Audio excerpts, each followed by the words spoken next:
join me, Cheryl. I want to do a quick introduction for those of you who either have not been to EES or I have not met yet. My name is Kacie Lett. I am the VP of Client Engagement at 352. We are right upstairs on the second floor, so if you want to come check us out after this, we welcome you all to come on by.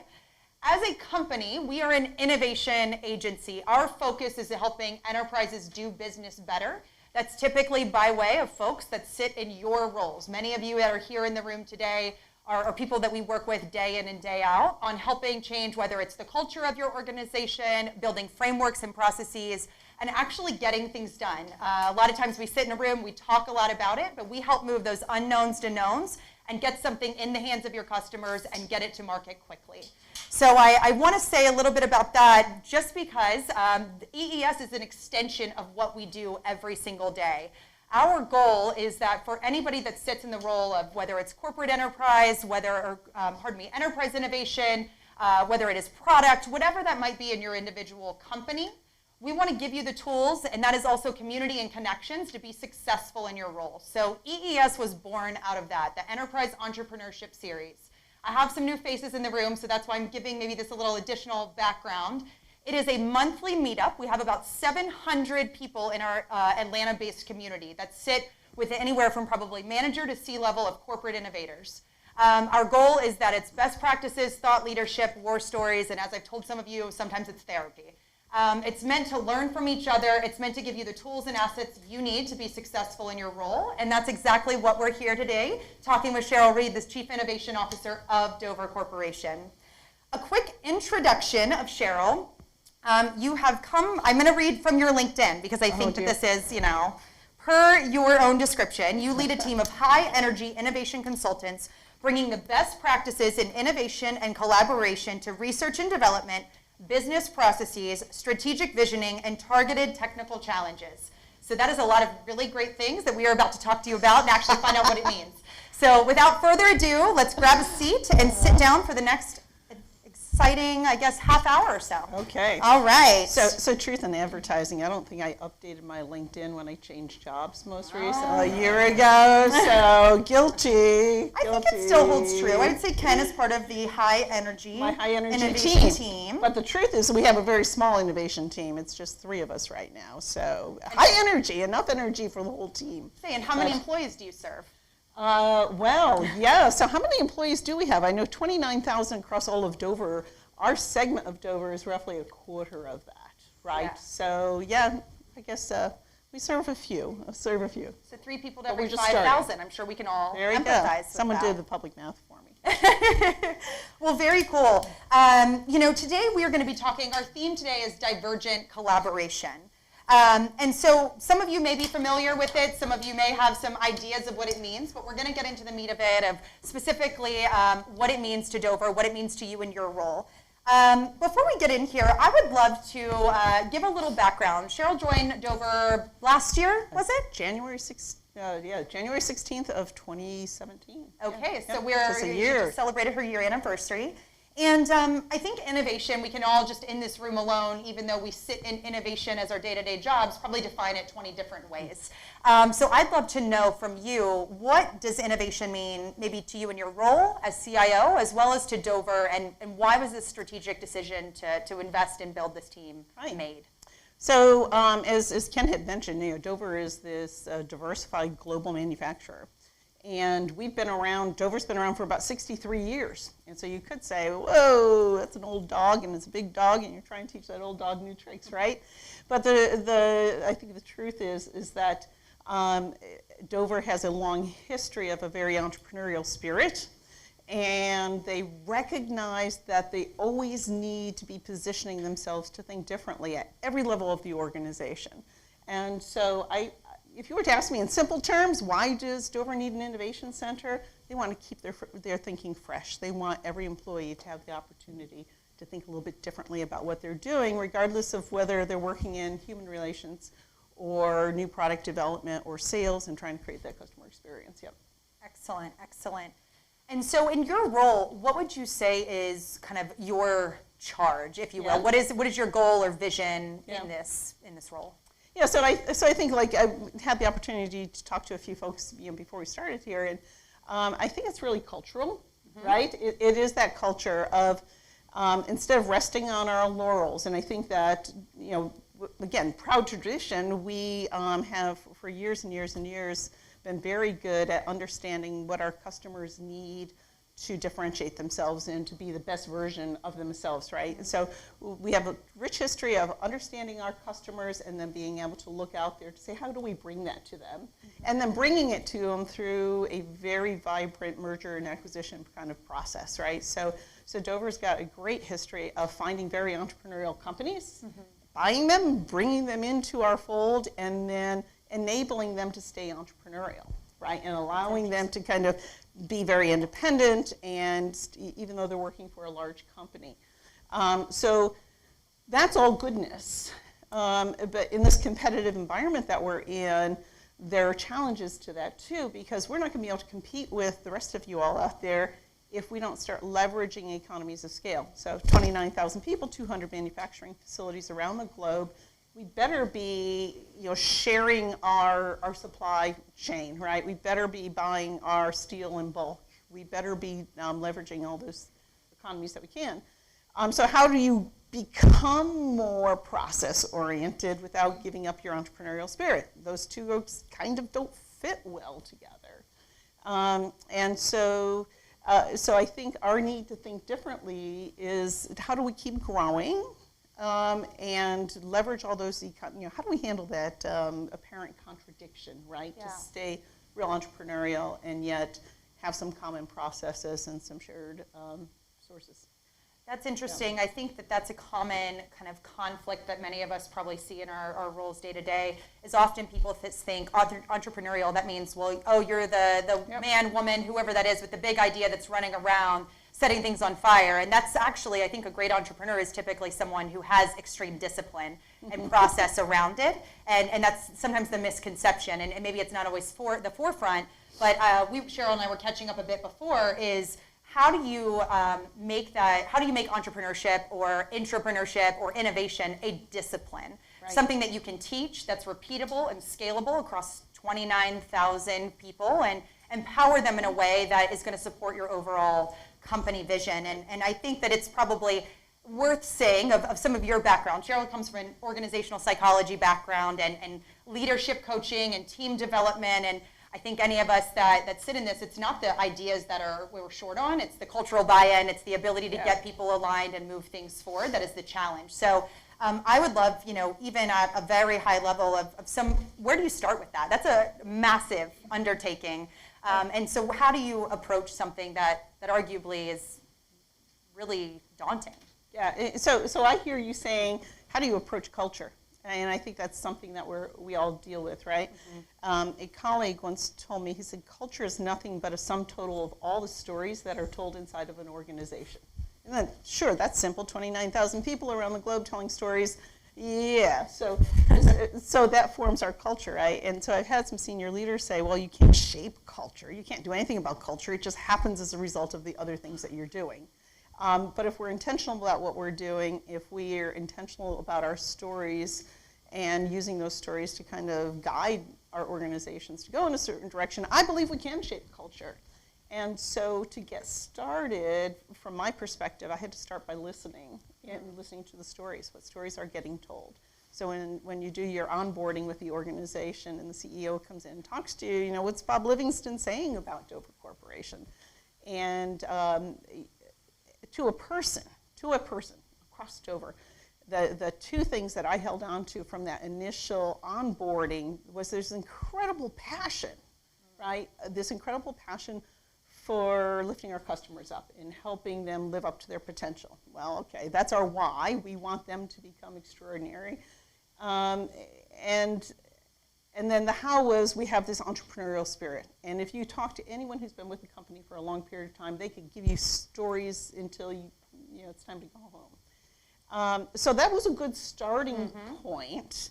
But then you also got this sense of, man, global sourcing has come along, or HR is making everyone go to the same benefits plan now. We liked our other benefits plan. It was better, right? So you could start seeing, why is corporate messing around in our business type of stuff. I'm sure you guys have never heard any of that. right?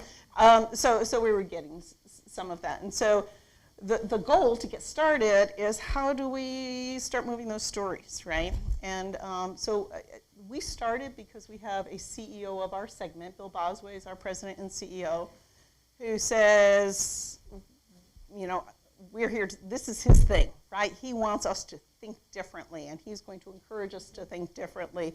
And when you challenge him, you say, okay, I'm thinking differently. Oh, by the way, can we rethink that thing you just told us, right? How many times is that said in a meeting?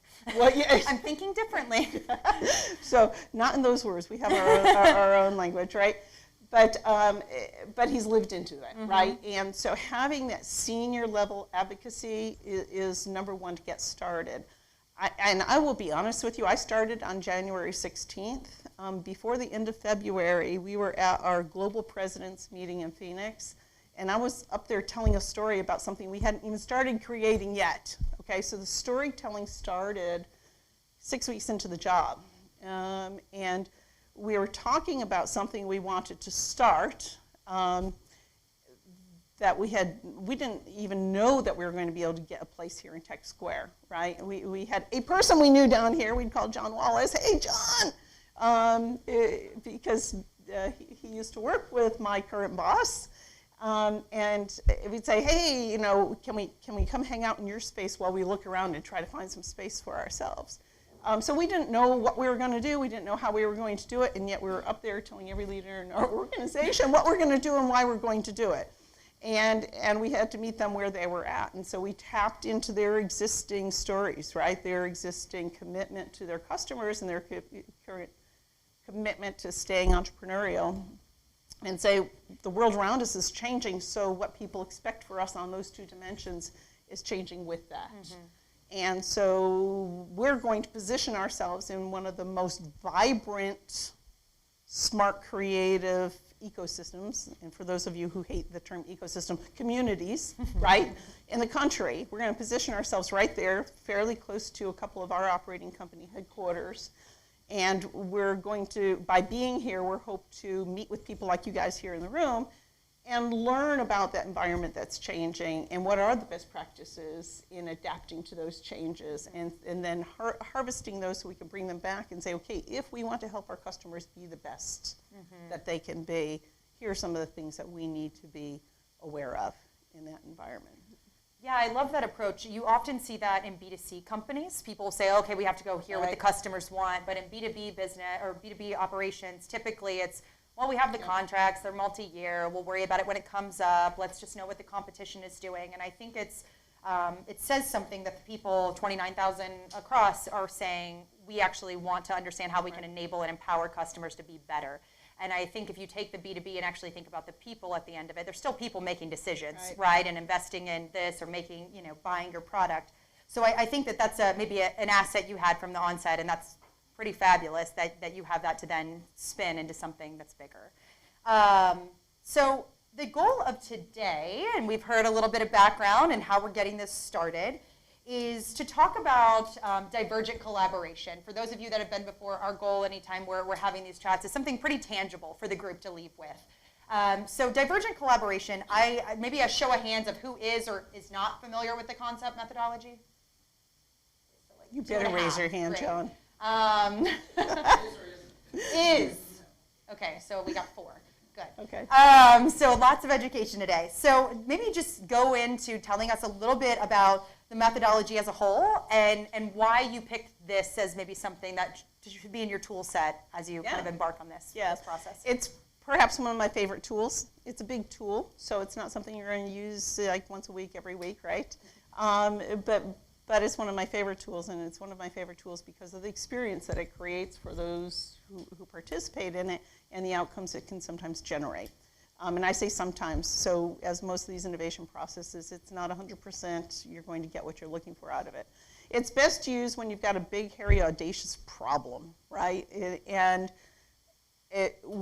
a very broad problem, and I don't quite understand how to move forward when you're stuck on a particular problem. And I need to understand it better. And so here's the starting point, and with any good innovation projects, what's the first thing we want to do? We want to understand the problem we're trying to solve. We've got to spend most of our time understanding the problem and stay in that problem space. And so the divergent collaboration process starts with taking a starting problem, and it could be a technical problem, it could be a process problem, a business problem, and deconstructing that problem. In the organization that I was working with when I first became exposed to divergent collaboration, we had a TRIZ analyst. Anyone familiar with TRIZ as an innovation tool? The theory of inventive problem solving developed in Russia in the 50s. And so we had a Russian TRIZ analyst that worked for us. She was our secret weapon, right? So, but we would actually have her take the problem statement and deconstruct it and do a functional analysis and a holistic analysis of that problem and break it down into pieces. So let me give you an example. Customer engagement, right? So with customer engagement, it always starts with what? Letting people know, making them aware of you, right? So if I want that customer to do something with me, they have to know I'm here. And so that's one piece. I'm breaking that down. The second piece might be, as soon as you're aware of me, you better be interested. I've got to get your interest somehow, or we're not going to have an engagement, right? So what do I do to get interest? The third thing is, now I want you to come in and engage. I want you to come and ask me about it, and like give me a chance to talk to you about it, right? And then I want to do some sort of conversion at the end, right? We want to do business together. So a functional deconstruction of that customer experience might break it down into those four blocks. Or maybe as our analyst digs into the problem, might come up with lots of different models for how to do it, and then we'll look for some parallels across, right? So now we've got our functional deconstruction. And then you say, okay, for each of those different components, who else does that we don't normally think about, right? So you might say, let's put aside all the salespeople, let's put aside all the marketing people, and say, who else gets attention really quick? Who else lets you know that they're there very quickly? I'll start with the 2-year-old in the grocery store who's having a temper tantrum. Boom, right? They get your attention quickly. I think an aberrant teenager in Florida at a particular school the other day let us know that he was there really quickly, right? So give me some other examples of how people let you know that they're there. All at once. Come on now. What's that? They pay you for something. I sat next to a gal on the airplane yesterday. I thought it was Beyonce, right? She came in and she looked extraordinary and elegant, and right, she got my attention. I was aware that she was there. So we do different things. And so getting a diverse group, and this is where the divergence comes in, right? Every one of those people is going to take a different approach to make you aware that they're there. Sometimes it's how they dress. Sometimes it's something they do. Usually there's some sort of shock factor. So we find a group of people who take very diverse approaches to letting you know that they're there, and we start identifying what those disciplines are, and then we look for people who are really good in those disciplines and to bring them together. So we find some really good 2-year-olds. So then we go to the next piece of that functional analysis, and we'll say, okay, who's good at getting, not only making you aware that they're there, but getting you interested in learning more about you, and so on. So for each of those, you might say maybe a magician who's doing some magic tricks. You can't just walk by. You have to, if you're walking through the streets and there are buskers along the side of the street, which one are you going to turn to and why?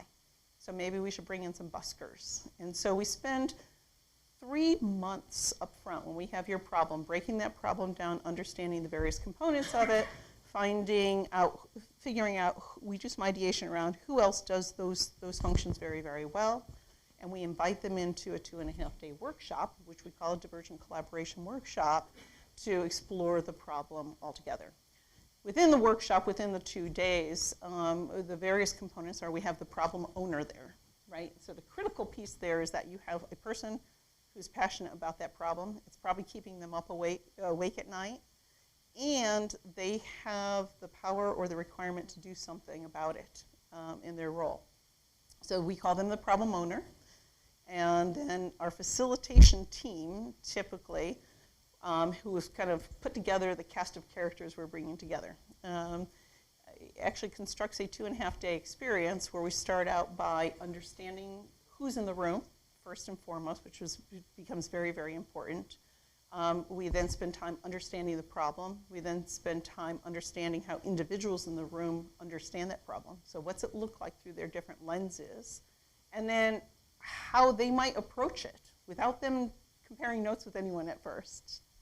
And then we do a series of structured interactions. I'll just call those speed dating, pairwise comparisons, right, where you and I are going to compare notes. And I'm going to say, okay, if the world's according to Cheryl, and I'm a psychologist, this is how I'm going to take on that particular challenge. And you as an engineer might take on the challenge differently, and you as a marketer might take on that challenge differently.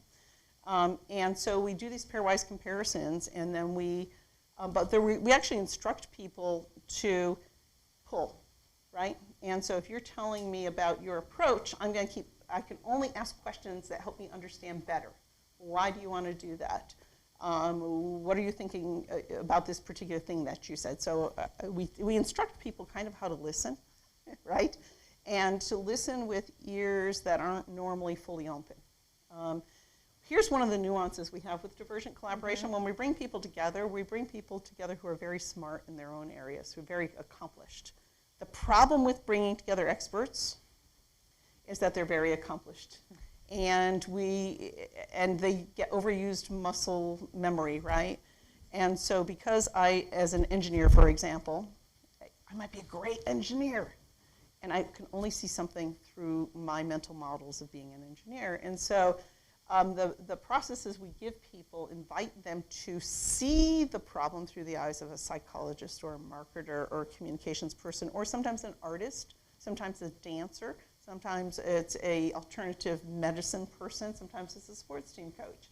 We bring together a wide variety of different people depending on the problem, and give people the opportunity to understand that problem from the different perspectives. So I apologize, that was a long answer. But no, it's perfect. We were jumping right in, and it's great. So one of the questions I think that anytime someone is looking at maybe a new methodology, new process, is how, the first you said is how frequently I use it. So this is not a weekly thing. We heard it takes maybe 3 months to deconstruct that problem. It takes real discipline, focus, and that approach.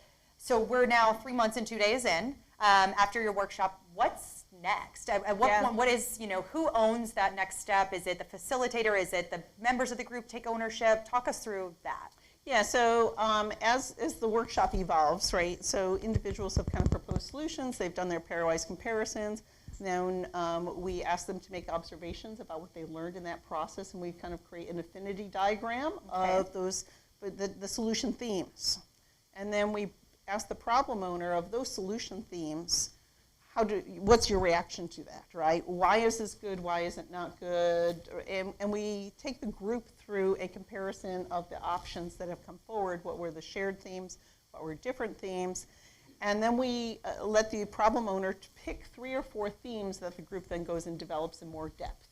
Got it. And so the group will then spend some very dedicated time around a particular solution theme and put some meat on the bones and deliver that back up to the problem owner. So by the end of the workshop, the problem owner typically has anywhere from a whole long list of just general ideas to 3 or 4 reasonably well-developed ideas for pursuing further. At that point in time, the company we're working with or the organization we're working with often wants to go into intellectual property territory, right?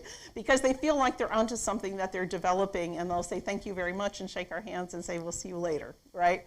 And so, and I've always kind of done it more of as an outside consultant working on it, and so following through with them to where they go, we've only known that these have been successful when they come back and ask us to do another one of these for them, right? Or they decide to start doing them on their own, and they say, can you help us figure out or learn how to do it on their own?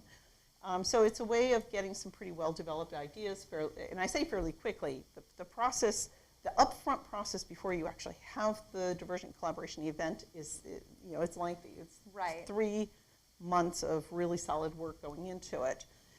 But then the harvesting session at the end is what ideas did you come up with that you'd like to pursue further? Do you have enough information on it? Are there more that you would like to now take into further development processes from there? Or are you ready just to go lock up with your new product development team and move forward? Yeah, you gave an asterisk at the beginning. It said sometimes Yes. works. Can you talk about, I think that we all probably experience the risk tolerance inside a company, whether even if they think it's a great idea, it's just the adoption of a new process or a new procedure, whatever that might be. So that just may be one cultural risk, but I assume that there are potential other risk and potentially other benefits. What are some of those that, and what are the situations, I know you said big problems that kind of span maybe a large part of the organization. Can you just talk a little bit about that? Because I know several folks in this room specifically, risk is their biggest barrier and getting the company bought in. Yeah, so one of the risks is that you really need to bring in people outside your company to work on these things. And I'll give you an example. We did one on human performance augmentation. And here's the scenario. You get onto an aircraft, Delta Airlines is here in town, so we'll just say that as an example. They were not involved here. You want to know what's going on with the aircraft. How many data points do you think there are about what the health of that aircraft at any point in time? Any guesses? Let's just say thousands, right? How many data points do we have on the pilot who's in charge of flying that? Are they alive or are they dead? Really, what do you know about the pilot, right? And how often is that a problem? If you're Lufthansa, you think that we need to know more about our pilot and if they're suffering from depression or what their cognitive state is. If you're the Air Force, who I used to work for, you know, there's some pretty high demand environments there. You want to know, you want some data points on that, on the cognitive performance of that pilot. So how do you enhance human performance? You first have to understand what's their cognitive state and how alert are they and how ready are they to take on a high demand environment. And then you need to know how to augment it, okay? So when we put this one together, we asked who else augments human performance. And we came up with a symphony orchestra conductor, right? I'm pulling all these parts together. Let's do that. We brought in a robotic surgeon. The robotic surgeon augments his performance using the robots. We brought in sports team coaches. We brought in a guy who worked with crime investigation teams who were high stress and special operations guys, and he did yoga with them to augment their performance by helping them get more mindful and more managed. So we talked to a lot of different people that augment human performance in different ways, and we brought them together. Now, okay, so that's the scenario. What problems does this arise? Sometimes the problem owner is like, seriously? I'm supposed to listen to this yoga instructor? I'm the scientist. And so you deal a lot with egos, the not invented here, right? So I'm the scientist, I know our field, I know our industry. Why would you bring me a symphony orchestra conductor to do this? And so the danger is you could start losing credibility if you don't couch it accurately or well. And you have to couch it well by making sure you're bringing in people who are really good at what they do. And then one of the things that we were talking about earlier is putting together bios of all the people in the room beforehand, so that when everyone comes into the room, they could see a face and a name and a reputation of the person who's there, so they realize, okay, maybe you're an artist, and maybe you don't know anything about flying an airplane, but we've seen your art help. You know, what are some of your successes? And giving people the opportunity to articulate those. So is that a problem? Yes. If you've got a reputation for being that crazy innovation person, and you don't do this right, this could emphasize that. So that's one of the dangers that we run into. The credibility there. Yep. Do you see this as a tool that folks, often innovation acts as a shared service? So it's twofold. Sometimes it's a shared service within the company, a small group of kind of special ops individuals that are tapped, come in and help us do business better, think differently, whatever that charge might be. Or there are other groups that they run the operation, right? They ideate, they create, they launch, they're responsible for it all. And we see a sliding scale of that.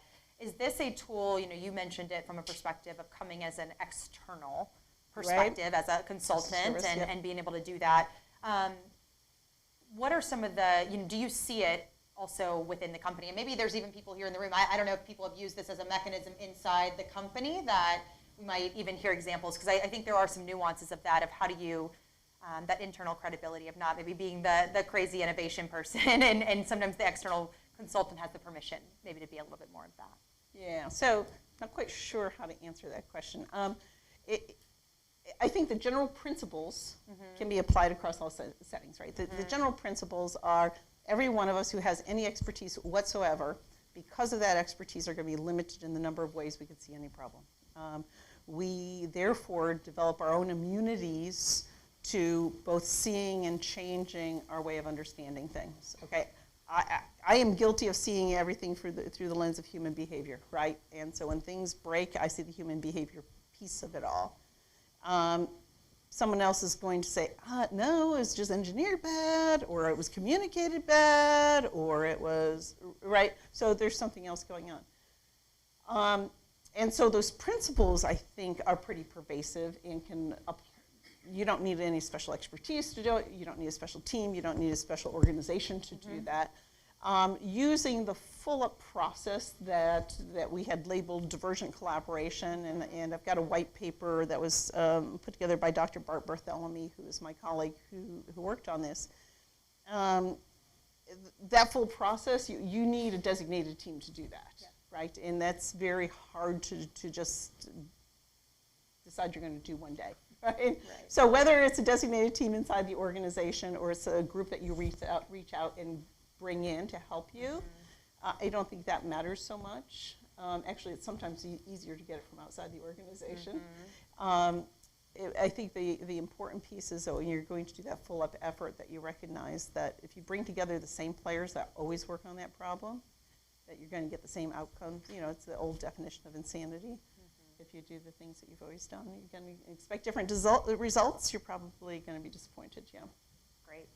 I want to take a minute just to hear from the group, whether it's questions, if anybody has used this methodology, this, this process, I think it would be great to hear. If you do have any questions, if you would, let me get to you with a microphone so that your question can be heard on the live stream. Far in the back. Bar Wiegman, GE. So, sorry, I've used these exercises in the past, but the burden is always put back into me on how are we measuring success. And you mentioned, well, they're coming back to us for another one of these, right. But how else? What other, I'll say, of those measurements, or how do you understand what you're doing is successful? Yeah, so sometimes it's whether or not they come back, and sometimes it's the number of ideas that they've told. So a lot of times they'll say, we're going into intellectual property zone, thank you very much, see you later. And we're able to say, can you at least tell us how many of the ideas that came out of there that you feel are worth pursuing? So that's one. Another angle is, what kind of resources will your company be investing in those that you do pursue? So that's another sense of importance to them. And then a third, I think, are some specific examples where we did know the outcomes. And so in that particular situation, I'll just talk about one specific example. We were working with a group that was stuck on how do you certify autonomous systems. Okay, so a lot of these cars, let's just take autonomous cars. That wasn't the scenario, but again, we all have our NDAs, right? So if you have an autonomous car, a regular car, we need to certify that every time you turn the wheel a certain direction, it has a certain response, right? So before I'm going to sell it to you, I've got to certify all the inputs equal the right outputs. But now, when it's going to make all those decisions for itself and there's no human inputs, how do I certify that? And it was a problem a lot of companies or a lot of organizations were struggling with. And so through this process, they were able to, it was interesting because they brought in a lot of experts in different things, but the person who kind of got the grand aha that they ran forward with was someone whose 16-year-old was just learning to drive, okay? And it was their parenting role that helped them to see this new angle. And they said, hold on, the way we do it today is we certify the car and we license the driver.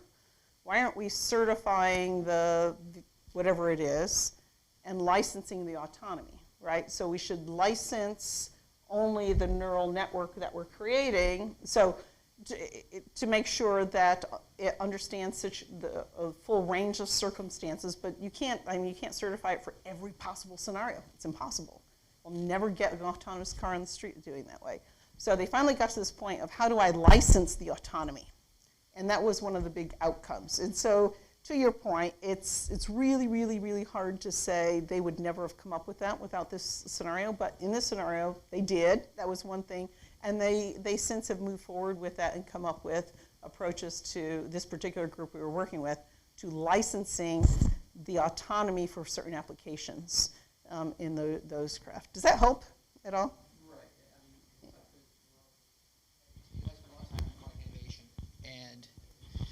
I spent a lot of time in product innovation. It was really about we're always measured off of outcome. Great, you come up with a million ideas. How does that necessarily benefit, and how you necessarily monetize that? So, I'll also say that for the MindSparq here, in our first couple of years, one of the things that we're being allowed to measure as a measure of success is simply activity, right? That's not a long-term thing that's sustainable, but at least in the first year or two, how many people are we engaging with? How many ideas are coming out of here? How many connections have we made? And so we're really, in the first couple of years as we get started, we're just trying to measure some momentum rather than outcomes. But at the same time, we're trying to jump into that challenge that you all have been struggling with for a while. And how do you measure those outcomes? Yep. Let me ask a different question. How do you work, what tools or approaches do you have to work with the problem owner in deciding to select a broader solution set? I'm curious. Yeah, so usually we have to use tools that they haven't seen before, or else we're not going to get their attention, right? And the problem owner tends to be someone who's been so immersed in a problem for so long, they're ready to throw their hands up. And so a couple of tools.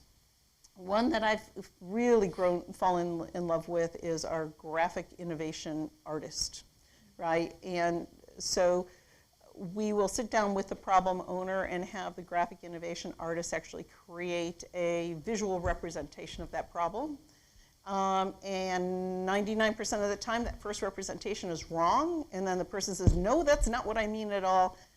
Let's do it this way. What I really meant to say was something else. And it's in the negotiation of that visual representation that we get a shared understanding of how that expert actually sees their problem. So that's one tool. The other tool is, I mentioned the TRIZ analyst and how the TRIZ analyst breaks down that problem. Almost 100% of I don't want to say 100%, a very large amount of the time, when that analysis happens and we bring that back to the problem owner in that process, we get a little bit, I never thought of it from that perspective before. Usually there's a little bit of a stretch at that point in time when we say, maybe we should consult a fireworks expert on this particular problem. They're like, huh? Or a magician, or a mediator on this particular problem. So usually there's this aha. So something that kind of gets their attention, that allows them to see it from a perspective they hadn't, but it has to be something where they start seeing value in it. So one of my favorites was we had someone come in and say, we need a better way of getting an understanding of the full skill sets of all the reservists in the Air Force, for example, right? So reservists all have their job title. Okay, we know what their job title is. But every person who comes in also has a full career outside. And so if we knew what they all were, then we could utilize them more efficiently when they're on duty. But that was going to require some sort of huge databasing effort, and as soon as you create the database, it's dead, right?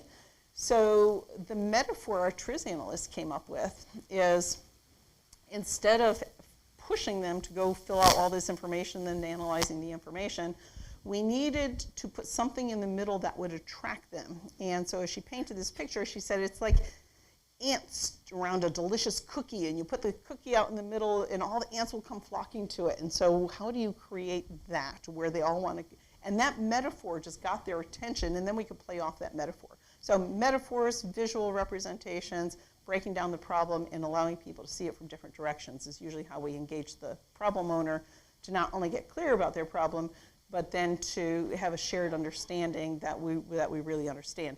The worst mistake we ever made was assuming we understood the problem and pursuing that problem, and then realizing not until the very end where the customers, the problem owner said, that wasn't really my problem. And you're like, why did you wait till now to tell us, right? But it is this problem of the shared understanding. If you, I'll note if you want to see some examples of that kind of innovation illustration type stuff, there's a couple over the couch up in the front on your way out. You can see a little bit of that sort of thing. John? Cheryl, just a quick question on your thoughts on how would this technique scale? So, problems and ideas come in all shapes and sizes, small, large, new business spin-outs, things like that. Is there any guidance on sort of when you apply the technique or when you use something else for that? Yeah, so I think the term that was used in Emerson for a while was the big Sasquatch problem, was a term that was used. Yeah, so when there's a big, hairy, audacious problem is kind of when you would want to do it. And one process says you identify a series of sub-problems that then you would pursue using other related techniques. I start seeing it on a continuum rather than as being different, to very diverse groups of people being brought together to very homogeneous groups of people coming together. When we've got a very specific technical problem that there's a lot known about, but we're just kind of stuck on a little glitch, it's almost a more homogeneous group of people with deep expertise. And then when it's kind of a broader problem or something that we're really stuck on, we would use the more divergent approach. The question for each stage of it is, how much time do you want to spend breaking down the problem or looking for other experts or collaborating with other people? We do know that by doing due diligence up front and getting the right people around the table, it makes all the difference. I think there was a question up here as well. I'm trying to work backwards and think about how much activity you're expected to generate in your early years. So like if you have 30,000 employees and maybe there's 10 businesses and maybe each business has 5 Sasquatch problems a year, like what is your expectation of workload versus the business that's kind of all gone in and said, yeah, we're going to invest in this? Right. So our first year was started before this infrastructure is built. Let me back up. I think of this on 5 levels: culture, strategy, infrastructure, processes, and tools. Okay? And so we started out by telling a lot of the stories to start shaping the culture, but this is kind of all cyclical. Okay? So now we've put the space in place. We've got a couple of people on board. Year 1, while we were building this, Ken and I did a lot of teaching, so to speak, where we went out to the different operating companies. And let me get clear, right now we're supporting 4 operating companies within Dover that are all in the refrigeration and food equipment segment. We don't say no to our other operating companies, but we're put here for the purposes of our segment right now. So we started out with this kind of an orientation of the leadership teams. And oh, by the way, our leadership has put it into people's incentive plans to actually do some innovation events. I think to the tune of 3 per operating company president per year, right? So if they bring their leadership team in here, and we did a design thinking piece with one of our leadership teams a couple of weeks ago, that can then bring in others. So how much can we do with 3 of us? Not a heck of a lot. But we can get people talking about it, and then we're trying to use some tools like having catalysts inside the organizations who join us for the training, who can then go out into their operating companies and help get some movement going inside the companies.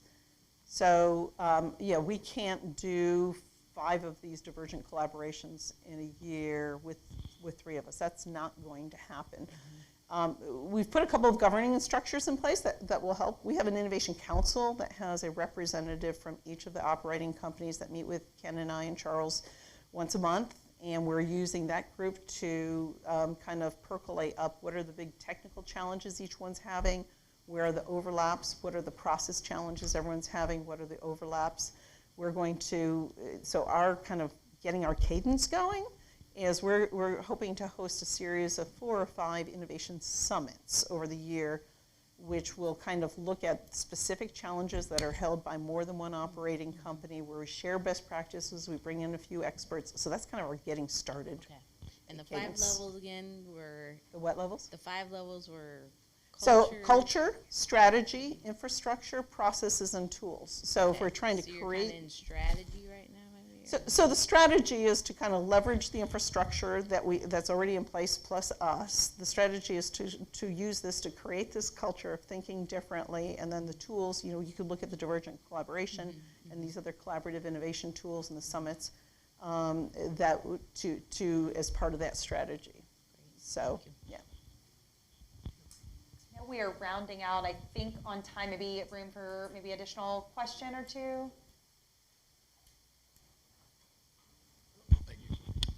So when you're talking about your divergent teams that you're bringing in, I'm hearing, a lot of very abstract people, the yoga teacher, the coach, and all that kind of stuff. So let's take, if you're specifically focused on refrigeration, for example, do you find it to be a benefit or a hindrance to actually also have maybe one of your product development engineers in the room at the same time? Yes. Both. Okay, thank you. Clear as mud. Yeah, our greatest strengths are our greatest weaknesses. And so if we bring in our best new product engineer and they are really focused on what they already know, they can shut down the whole team really, really fast. And so we use this role that we call observer, and we say, you are welcome, but you're not welcome to talk. And sometimes it's very much a personality thing. I think in some of these, we'll sit down with the leaders and say, okay, of the people that you know on this from your company that are coming, what are their personalities? Are they curious? Are they learners? It's real important to at least know the personalities of the people that are coming in. I find this particularly with academics too. So a lot of, let's just put it out on the table. People who make a big difference in the world usually have big egos. And it's their big egos that allow them to make that difference in some ways, right? And you're bringing all these people into the room together. And so their egos are important parts of who they are, and you can't diminish those, you can't, right? But you can't let them commandeer it, because then it becomes an educational session on what's inside their head. And the real goal is to get the very best out of what each person in the room has to offer, put it into the public space, and then let everyone chew on what happens at those collisions, right? Between what Blake knows, what Cheryl knows, what Kacie knows, what Ken knows, what happens at the intersection of that. And that's where the magic happens. So, yeah, if you get someone who's really good at what they do, you've got to get them into the right space before they can become effective in that, or they can derail you really fast. Thank you. I think we've all probably been victim. Yes. Maybe some of us have participated. I was going to say both victim and the offender there. Right. Any other questions from the group? Want to be mindful of everyone's time as we round up the session today. No? Excellent. Well, please, a huge round of applause for Cheryl. This was fabulous. Thanks. Thank you. So I just want to say, this is my first EES I've been to, hopefully the first of many, and I'm looking forward to everyone else kind of being in this chair and me getting a chance to learn from you, and would love follow-up conversations if you're interested in learning more or interested in sharing more about what you're doing that's kind of in related spaces. So thanks for coming in and sharing your space with us. Over. Thank you. Before I kind of get out of here, I do want to let everyone know next month's EES we are actually not hosting in our